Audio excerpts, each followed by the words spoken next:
Hello, this is Miss Jackie from the Ohio County Virtual Lions Club. And today I'm going to read a story. This is The Saggy, Baggy Elephant. It is a little golden book. It's a classic. It's kind of an old book. If you like this story, make sure to check out our free little libraries all around town. This is The Saggy Baggy Elephant by K. and B. Jackson, illustrated by Tengrin. And just because it's a classic, I'm trying to see the year that it was made. I don't see it, though. It's an old one. A happy little elephant was dancing through the jungle. He thought he was dancing beautifully. 1, 2, 3, kick. But whenever he went 1, 2, 3, his big feet pounded so that they shook the whole jungle. And whenever he went kick, he kicked over a tree or bush. The little elephant danced along, leaving wreckage behind him, until one day he met a parrot. "Why are you shaking the jungle all to pieces?" cried the parrot, who had never before seen an elephant. "What kind of an animal are you anyway?" The little elephant said, "I don't know what kind of an animal I am. I live all alone in the jungle. I dance and I kick, and I call myself Suki. It's a good sounding name and it fits me, don't you think?" "Maybe," answered the parrot, "but if it does, it's the only thing that does fit you.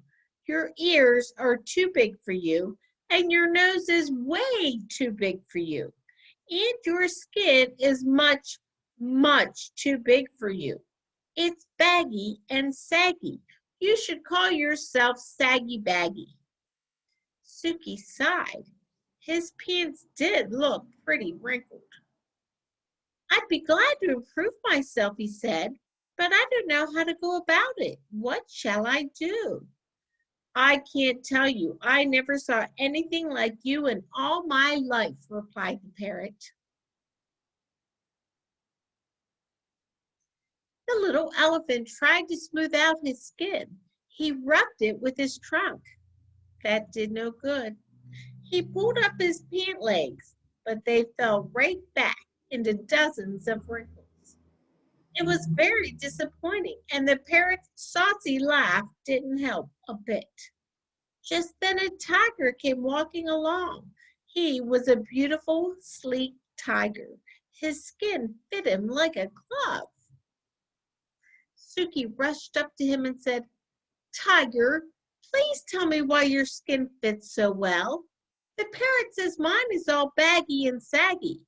And if I do want to make it fit me like yours fits you." The tiger didn't care a fig about Suki's troubles, but he did feel flattered and important, and he did feel just a little mite hungry. "My skin always did fit," said the tiger. "Maybe it's because I take a lot of exercise.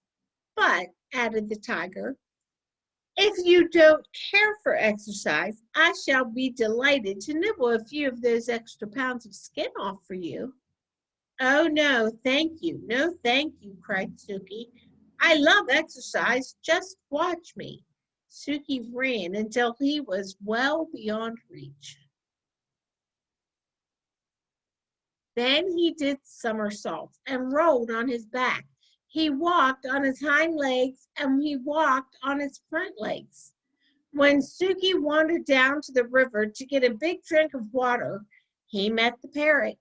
The parrot laughed harder than ever. "I tried exercising," sighed the little elephant. "Now I don't know what to do."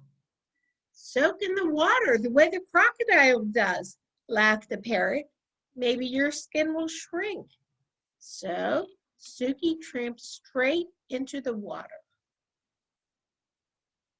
But before he had soaked nearly long enough to shrink his skin, a great big crocodile came swimming up, snapping his fierce jaws and looking greedily at Suki's tender ears. The little elephant clambered up the bank and ran away, feeling very discouraged. I'd better hide in a dark place where my bags and sags and creases and wrinkles won't show, he said. By and by, he found a deep, dark cave, and with a heavy sigh, he tramped inside and sat down.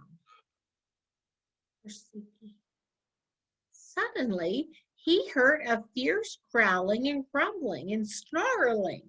He peeped out of the cave and saw a lion padding down the path.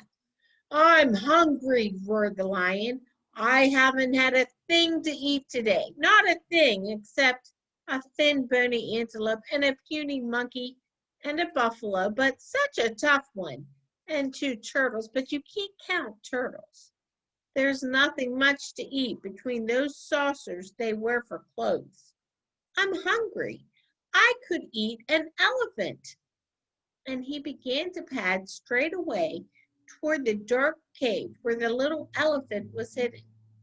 This is the end of me, sags, bags, wrinkles, and all, thought Suki, and he let out one last trumpeting bellow. Just as he did, the jungle was filled with a terrible crashing and an awful stomping. A whole herd of great gray wrinkled elephants came charging up, and the big hungry lion jumped up in the air, turned around, and ran away as fast as he could go. Suki peeped out of the cave, and all the big elephants smiled at him. Suki thought they were the most beautiful creatures he had ever seen. I wish I looked just like you, he said. You do, grinned the big elephants. You're a perfectly dandy little elephant.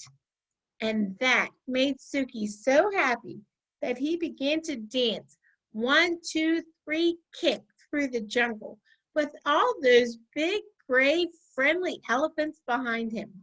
The saucy parrot watched them dance, but this time he didn't laugh, not even to himself.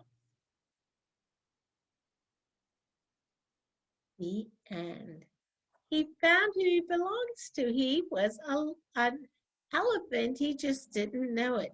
So the elephants found him. Okay, nice job. If you enjoyed this story, make sure you check out our little free libraries all around town. You can keep reading all summer long.